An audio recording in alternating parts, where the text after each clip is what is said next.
intégrative. Maintenant, c'est le concept dont je vous parlais tout à l'heure qui est en lumière. L'alimentation intégrative, c'est une alimentation qui va intégrer plusieurs aspects et plusieurs disciplines. La nutrition fonctionnelle et intégrative est l'avant-garde de la nutrition. C'est une approche globale originaire des États-Unis qui s'appuie sur des fondements scientifiques.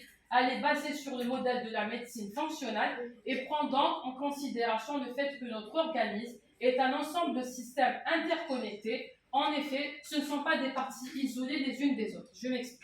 Je vais expliquer c'est quoi tout ce genre. Ça veut dire que notre alimentation, pour qu'elle soit efficiente, efficace et optimale, on doit intégrer l'environnement. Ça veut dire qu'on doit comprendre notre environnement. Est-ce que c'est un environnement sain, un environnement toxique ou un environnement malsain? Ça veut dire qu'on doit savoir si on doit modifier son environnement ou pas, pour que l'alimentation soit efficace.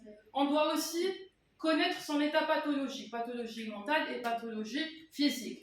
Sinon, on ne pourra pas ajuster l'alimentation. On doit aussi comprendre sa génétique. Est-ce qu'on est prédisposé ou pas à faire des maladies?